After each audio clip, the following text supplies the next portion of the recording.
تو اس کے لیے آپ جو معنی لے رہے ہیں وہ یہ لے رہے ہیں کہ وہ بزرگ جو ہیں وہ فوت ہو گئے ہیں، وفات پا گئے ہیں، دنیا سے چلے گئے ہیں۔ لیکن اگر آپ لغت کھولتے ہیں تو لغت کے اندر وصال کا معنی کیا لکھا ہوا ملے گا آپ کو؟ وصال کا معنی ہے ملاپ، ملاقات، میل جول، ملنا، یہ ہے وصال کا معنی۔ بلکہ اس کی وضاحت کے لیے ایک شعر بھی سن لیجئے، غالب کا شعر ہے کہ یہ نہ تھی ہماری قسمت کہ وصال یار ہوتا، اگر اور جیتے رہتے یہی انتظار ہوتا۔ غالب ہی کے ایک شعر کا ترجمہ پنجابی میں آپ زیادہ سمجھ سکیں گے اس کو، پنجابی میں ہمارے صوفی غلام مصطفیٰ تبسم نے کیا ہے، وہ یہ کہ پاویں ہجر تے پاویں وصال ہووے، وکھو وکھ دوہاندیاں لذتاں نے۔ یہ وصال یعنی پاویں ہجر، ہجر کہتے ہیں فراق کو، جدائی کو، بچھڑنے کو، اور وصال کہتے ہیں ملاپ کو۔ پاویں ہجر تے پاویں وصال ہووے، وکھو وکھ دوہاندیاں لذتاں نے، یعنی دونوں کی لذتیں جو ہیں وہ الگ الگ ہیں، دونوں کیفیات کی۔ تو اس کا مطلب یہ ہے کہ اس کا معنی مرنا نہیں ہے، فوت ہونا نہیں ہے، دنیا سے رخصت ہونا نہیں ہے، بلکہ مل جانا ہے، ملاپ ہے، یہ ہے اس کا معنی۔ تو اس پہلو سے آپ دیکھیں گے کہ وصال کا معنی وہ نہیں ہے جو آپ نے لیا ہے، بلکہ سر یہاں پر میں آپ کو انٹرپٹ کرنا چاہوں گا معذرت کے ساتھ۔ یہ ہے کہ ہمارا موضوع جو تھا وہ عرس کا تھا۔ سب سے پہلے آپ نے اس کو شادی سے تعبیر کیا، اس کے بعد پھر آپ نے اس کو میں وصال کا ایک لفظ کا اضافہ کیا اور اختتام میں کچھ اشعار پڑھ دیے۔ تو سوال تو ابھی بھی وہی موجود ہے کہ عرس ہے کیا چیز در حقیقت؟ یہ تو، اور جب اگر آپ اس میں وصال کی بات کرتے ہیں کہ اس کا مقصد وصال ہے، تو ہمارے ہاں تو عرس پہ جشن منایا جاتا ہے۔ تو یہ کیسے ممکن ہے کہ کسی انسان کی اس دنیا سے رخصت ہو جانے پہ یا اس کے وفات پہ جشن منایا جائے، ڈول وغیرہ بجائے جائیں، دمال ڈالی جائے؟ یہ آپ اصل میں پے در پے سوال کر کے مجھے اس کا موقع شاید نہیں دے رہے کہ میں کیسے اپنی بات کو آپ کے سامنے واضح کر سکوں۔ یعنی بالکل ٹھیک کر رہے ہیں آپ، انٹرپٹ آپ کو کرنا چاہیے، ٹھیک کر رہے ہیں، لیکن اصل میں جب تک میں اپنی پوری بات آپ کے سامنے رکھ نہیں دوں گا، آپ کو وہ چیز کلیئر نہیں ہو سکے گی جو میں آپ کو کنوے کرنا چاہتا ہوں۔ دیکھیے، آپ نے عرس کا لفظ پوچھا، اس کا ایک مفہوم میں نے آپ کو بتا دیا۔ پھر آپ نے وصال کے بارے میں کچھ نہیں پوچھا، میں نے آج خود اپنے آپ سے آپ کو کہا کہ وصال کے لفظ پر بھی غور کیجئے۔ تو اس کا مطلب کیا تھا؟ کہ اس کا مطلب یہ تھا کہ میں آپ کو بتانا چاہتا ہوں کہ ان میں کوئی نہ کوئی تعلق، کوئی نہ کوئی لنک، کوئی نہ کوئی ربط پایا جاتا ہے۔ تو دیکھیے، میں آپ کو اگر اجازت دیں تو میں آپ کو اس کی تھوڑی سی تفصیل کرتا ہوں۔ جی سر، بالکل آپ گفتگو کیجیے۔ مجھے تو صرف اس چیز کا ڈر اور خوف تھا کہ کہیں یہ نہ ہو کہ آج ہم ٹاپک سے جو ہے وہ ڈیویٹ ہو جائیں۔ آپ بالکل بات کیجیے۔ نہیں، بے فکر رہیے، انشاءاللہ ایسا نہیں ہوگا۔ آپ دیکھیں گے کہ جب ہم اس گفتگو کو آگے بڑھائیں گے تو انشاءاللہ اصل ٹاپک کی طرف ہم بڑھتے چلے جائیں گے۔ تو دیکھیے، ہمارے ہاں ایک لفظ بولا جاتا ہے تصوف۔ تصوف ایک تصور ہے، یعنی جہاں بھی آپ بزرگوں کے عرصوں پر جاتے ہیں یا وزٹ کرتے ہیں یا کسی سے سنتے ہیں اس کے بارے میں، تو ان تمام کے ہاں جس چیز کو بنیاد بنایا جاتا ہے، جس فلسفے پر یا جس تصور پر وہ سٹینڈ کرتے ہیں، وہ تصوف کا فلسفہ ہے۔ اس کو، وہ ظاہر ہے کہ ایک پیچیدہ اور مشکل چیز ہے، اس کو میں سادہ انداز میں آپ کو بیان کرنے کی کوشش کرتا ہوں۔ وہ یہ ہے کہ مثال کے طور پر یہ تصور کیا جاتا ہے کہ انسان اپنی ذات میں کیا ہے؟ انسان اپنی ذات میں ذات خداوندی کا ایک جز ہے، اللہ تعالیٰ کی ذات کا ایک پارٹ ہے، اللہ تعالیٰ کی ذات کا ایک حصہ ہے، جو اللہ تعالیٰ ہی کے اذن سے، اللہ تعالیٰ ہی کے فیصلے کے نتیجے میں جب اللہ تعالیٰ نے دنیا کو تخلیق کیا ہے تو وہ اس سے الگ ہو کر اس دنیا میں آ گیا ہے۔ چنانچہ اللہ تعالیٰ کی ذات سے اس کا ایک فراق پیدا ہو گیا ہے، ایک جدائی پیدا ہو گئی ہے، ایک گیپ آ گیا ہے۔ تو اب یہ دنیا اصل میں اس کے لیے اس طریقے سے بسر ہونی چاہیے کہ جیسے یہ اپنی ذات کی طرف انسان جانا چاہتا ہے، وہ ایک فراق کی، ایک جدائی کی کیفیت میں مبتلا ہے، اپنے محبوب سے ملنا چاہتا ہے یا اپنی اصل میں ضم ہونا چاہتا ہے۔ اس جگہ پر اگر آپ کھڑے ہو کر دیکھیں گے تو یہ بنیادی تصور ہے۔ بعض طریقوں سے اس کو میں صرف لفظ بول دیتا ہوں، اس کی تفہیم پھر کسی دوسرے موقع پر کر لیں گے۔ وحدت الوجود، یعنی وجود کی وحدت، وجود کا ایک ہونا، یعنی کثرت نہیں بلکہ وحدت، یعنی تمام جو وجود ہے وہ انسانوں کا وجود اور باری تعالیٰ کا وجود اصل میں ایک ہی اصل سے کے اجزاء ہیں. یہ اگر ہم کہہ سکتے ہیں کہ اس تصور کی ایک سادہ انداز میں جو تفہیم کی جائے. تو جب انسان اس دنیا میں آتا ہے تو وہ اپنی اصل سے کٹ جاتا ہے. جب اپنی اصل سے کٹتا ہے تو یہ موقع ہے جدائی کا، جس میں اصل میں فراق ہوتا ہے، جس میں اصل میں بچھڑنا ہوتا ہے، جس میں اصل میں ٹیس اٹھتی ہے، درد ہوتا ہے. یہ ساری کیفیات ہوتی ہیں. اور اس میں اس سے آگے بڑھ کر جو معاملہ ہوتا ہے، جس کو آپ بزرگوں کے ہاں دیکھتے بھی ہیں، کہ پھر انسان کو اس کی جد و جہد کرنی چاہیے کہ وہ اپنی اصل کی طرف پلٹے، اپنی اصل سے لو لگائے، یعنی اپنے پروردگار کے ساتھ، یا پروردگار یہاں کہنا شاید مناسب نہ ہو اس کانٹیکسٹ میں، یعنی اپنی اصل کے ساتھ، جہاں سے وہ ٹوٹ کر آیا ہے اس کے ساتھ وہ لو لگائے، یعنی اللہ تعالیٰ کے ساتھ لو لگائے. اس کے لیے کیا کرنا پڑتا ہے؟ اس کے لیے دنیا کو چھوڑنا پڑتا ہے، دنیا کو ترک کرنا پڑتا ہے، کیونکہ دنیا اصل میں اصل کی طرف، خدا کی طرف رجوع سے اس کو روکتی ہے. جب روکتی ہے تو پھر انسان کو دنیا کو چھوڑنے کی طرف جانا چاہیے. یعنی اگر وہ بادشاہ ہے تو اس کو فقیر بننا چاہیے، یا اگر وہ بڑے خوبصورت لباس پہنتا ہے تو اس کو بوریا پہننا چاہیے، یعنی ٹاٹ کا لباس پہننا چاہیے. یعنی اسی طرح اگر وہ کوئی محلات میں رہنے والا شخص ہے تو اس کو محلات کو چھوڑ کر، اپنے قصر کو چھوڑ کر جھونپڑی میں آنا چاہیے، کلی کے اندر ڈیرا ڈال لینا چاہیے، جنگلوں میں بسیرا کر لینا چاہیے، بن باسی لے لینی چاہیے. تو ترک دنیا کا ایک پورا تصور ہے جو ایک طرح سے ہمیں تصوف کے ہاں ملتا ہے. اس لیے جو بڑے بڑے بزرگ اس پہلو سے ہمارے سامنے آتے ہیں، وہ تبلیغ بھی اس بات کی کرتے ہیں کہ انسان کو دنیا کو چھوڑ کر اپنے پروردگار کے ساتھ یا اللہ تعالیٰ کے ساتھ لو لگانی چاہیے، اور دنیا کو چھوڑ کر اور نفس سے متعلق چیزوں کو چھوڑ کر اصل میں متوجہ ہو جانا چاہیے خارج کی طرف، یعنی دنیا سے الگ ہونے کی طرف جانا چاہیے.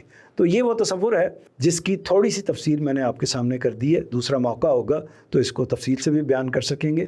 تو اس تصور میں آپ دیکھیے کہ انسان جب دنیا کے اندر موجود ہے تو وہ فراق کی کیفیت میں ہے، جدائی کی کیفیت میں ہے. اب یہ دیکھیے کہ جب اس کا اس دنیا سے رخصت ہو جانے کا وقت آتا ہے تو اس کا مطلب کیا ہوتا ہے کہ اب وہ وصال کی منزل کو پانے کے لیے جا رہا ہے. اب وہ اپنی اصل کی طرف جا رہا ہے، اپنے اصل میں اصل سے ملنے کے لیے جا رہا ہے. جہاں سے وہ ٹوٹ کر آیا تھا واپس اس کی طرف جا رہا ہے، جس کے لیے اس نے عمر بھر جد و جہد کی ہے، جس کے لیے اس نے ساری عمر ایک طرح سے بنباسی لی ہے، یعنی جنگلوں میں گویا کہ بسیرا کیا ہے، دنیا کی لذتوں کو چھوڑا ہے. تو جب اس نے یہ کیا ہے تو اب اس کو ایک طرح سے منزل مل گئی ہے. جب یہ منزل مل گئی ہے تو اس کا جو موقع ہے وہ موقع آپ یہ بتائیے کہ یہ خوشی کا موقع ہونا چاہیے، منزل ملنے کا موقع ہے، وصال کا موقع ہے. تو یہ خوشی کا ہونا چاہیے یا اس پر رونا پیٹنا چاہیے یا ماتم کرنا چاہیے؟ یہ آپ اس میں بتائیے. بالکل ٹھیک سر. یہاں پر جس طرح سے آپ نے یہ وصال کو اس سے لنک کیا ہے یا اس کی تعبیر کی ہے کہ بیسیکلی یہ پورا ایک دورانیہ ہے، یہ ایک عرصہ ہے جس میں جو ہے انسان اپنے اصل سے اصل کی ایک جدائی میں جو ہے وہ مبتلا رہتا ہے، اور فائنلی جب یہ ہے کہ اس کی زندگی کا اختتام ہوتا ہے تو وہ اس سے جا کے مل جاتا ہے، یعنی جس میں ہم کہتے ہیں اپنے خالق کے حقیقی سے جا ملا. تو اس میں ایک اور بھی پرسپیکٹیو ہے جو کہ جشن عید المیلاد النبی کا ہے. تو کیا یہ بھی ہم بالکل اسی طرز عمل پر یا اسی پرسپیکٹیو میں سیلیبریٹ کرتے ہیں؟ یہ میرا خیال یہ ہے کہ اس کو دونوں کو الگ آپ کو رکھنا چاہیے، اور ہمارے ہاں ان دونوں کو الگ رکھا جاتا ہے. یعنی عرس ایک اور تصور ہے، اور اسی طرح عید میلاد النبی کا جو موقع ہے یا اس کے موقع پر جشن کا سما ہونا یا جشن منانا، یہ بالکل اور چیز ہے. اگرچہ ظاہر کے لحاظ سے چونکہ ہمارا کلچر وہی ہے، ہمارے انداز وہی ہیں، ہمارے اسالیب وہی ہیں، اگرچہ اس پہلو سے بعض چیزیں آپس میں ایک دوسرے سے مل بھی جاتی ہیں، ایک دوسرے سے مماثلت بھی اختیار کر لیتی ہیں، کچھ اشتراک بھی اختیار کر لیتی ہیں، لیکن یہ دونوں الگ الگ چیزیں ہیں. بلکہ اگر یہ آپ دیکھیے کہ ابھی آپ نے کیا لفظ بولا، جشن عید میلاد النبی. میلاد کا مطلب ہوتا ہے پیدائش، یعنی اصل میں یہ اس موقع پر منایا جاتا ہے جس کے حوالے سے یہ بیان کیا جاتا ہے کہ نبی کریم صلی اللہ علیہ وسلم کی وہ سالگرہ کا دن ہے، آپ کی پیدائش کا دن ہے، آپ اس دنیا میں تشریف لائے تھے، وہ دن ہے جس دن ہم عید میلاد النبی مناتے ہیں یا عید میلاد النبی کی تقریبات منعقد کرتے ہیں یا جشن مناتے ہیں یا اس پر اپنی خوشی کا اظہار کرتے ہیں. وہ ایک الگ چیز ہے. یہ جو ہے یہ تو اصل میں اس کا تعلق وفات سے ہے، یعنی یہ بالکل ایک الگ تصور ہے، اس کو اس سے مکس نہ کیجئے، اور نہ ہمارے علماء یا ہمارے متصوفین اس دونوں کو آپس میں مکس کرتے ہیں، دونوں چیزوں کو الگ رکھا جاتا ہے۔ بالکل ٹھیک سر، یہاں پر بات سمجھ آ گئی۔ آپ نے عید میلاد النبی اور عرس کے درمیان میں جو ایک خاص ڈفرینس ڈرا کیا ہے وہ بات سمجھ میں آ گئی۔ میرا سوال سر یہ ہے کہ جس طرح سے اپنی پوری کانورزیشن میں آپ نے ایک ردم مینٹین کیا ہے، جس کے اندر آپ نے وصال کو ہائی لائٹ کیا ہے، ایمفسائز کیا ہے، اور اس کے پرسپیکٹو میں اس کو کلیئر کیا ہے کہ بیسیکلی انسان کا اپنے حقیقی یا اپنے اصل سے مل جانے پر یہ وہ ایک جشن ہے جس کو لوگ یہاں پر مناتے ہیں، سیلیبریٹ کرتے ہیں اور پوری عقیدت سے مناتے ہیں۔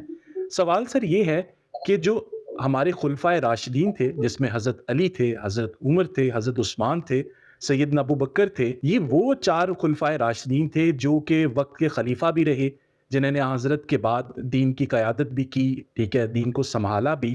تو آیا پھر ہم ان لوگوں کا عرس کیوں نہیں مناتے؟ یہ تو بڑی غیر معمولی شخصیات ہیں۔ یہ ذہین سوال آپ نے کیا ہے، اور میرا خیال یہ ہے کہ یہ سوال ہر ذہین نوجوان کے سامنے آتا ہے کہ کیا وجہ ہے کہ عرس اگر کوئی مذہبی رسم ہے، عرس اگر کوئی عبادت کی نوعیت کی چیز ہے، عرس اگر کوئی دین سے متعلق چیز ہے، تو پھر کیا وجہ ہے کہ جو ان بزرگوں سے بڑی ہستیاں ہیں، یعنی جو داتا گنج بخش سے، جو علی حجویری سے، جو اسی طرح فرید الدین گنج شکر سے، یا عبد القادر جیلانی سے، یا باقی جو بڑی بڑی شخصیات کہی جاتی ہیں، ان کا احترام اپنی جگہ مسلم ہے، تو ان محترم شخصیات سے بھی زیادہ محترم شخصیات جو ہیں جن کے آپ نے نام لیے ہیں، اور بھی صحابہ کی پوری جماعت ہے، تو ان میں سے کسی کا عرس نہیں منایا جاتا، بلکہ نبی کریم صلی اللہ علیہ وسلم کا جو ایک طرح سے ہمارے مسلمانوں کے اندر سب سے بڑی شخصیت ہیں، بلکہ ایک طرح سے کائنات کے اندر عظیم ترین شخصیت ہیں، تو ان کا عرس نہیں منایا جاتا، نہ صحابہ کا منایا جاتا ہے۔ بلکہ اگر چین کو دیکھا جائے تو آپ اس پر غور کریں گے کہ صحابہ نے نبی کریم صلی اللہ علیہ وسلم کا عرس نہیں منایا۔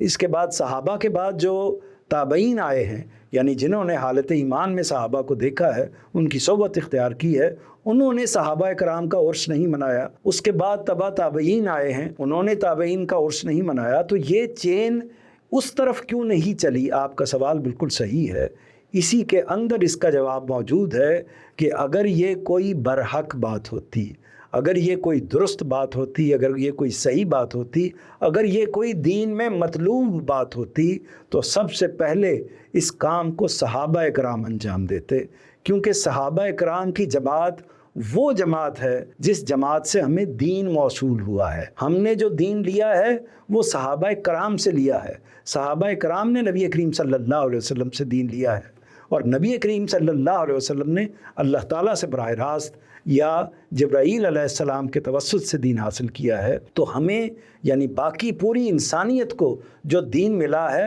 وہ صحابہ کرام کے توسط سے ملا ہے۔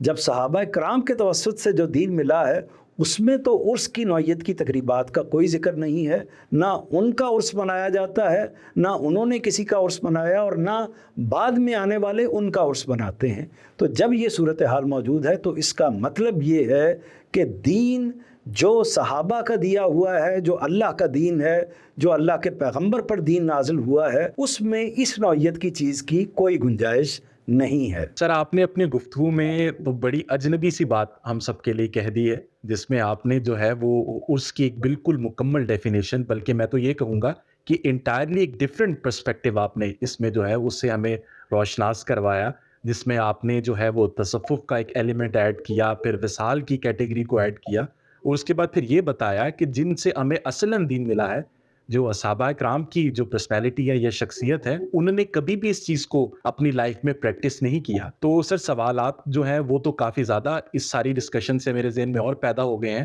اور بلکہ زیادہ پیدا ہو گئے ہیں جب سے ہم نے اس ٹاپک کو سٹارٹ کیا تھا اس کی نسبت۔ لیکن چونکہ پروگرام کا ہمارا وقت جو ہے وہ مکمل ہو گیا ہے، تو ہم اسی سلسلے کو نیکسٹ ایپیسوڈ میں سٹارٹ کریں گے، اپنے سوالات کو مزید جو ہے وہ آپ کے سامنے پیش کریں گے، تاکہ یہ ہے ایک تحقیقی جو مکالمہ ہمارا ہے، جس میں عرس کی اصل حقیقت کو ہم جاننے کی کوشش کر رہے ہیں، ہم اس معاملے کو مکمل طور پر سر انجام دے سکیں۔ تو ناظرین، اپنے میزبان سید حاشر حسن کو اجازت دیجیے، اس پروگرام کے اگلے سیگمنٹ میں آپ سے ملاقات ہوگی انشاءاللہ۔ السلام علیکم۔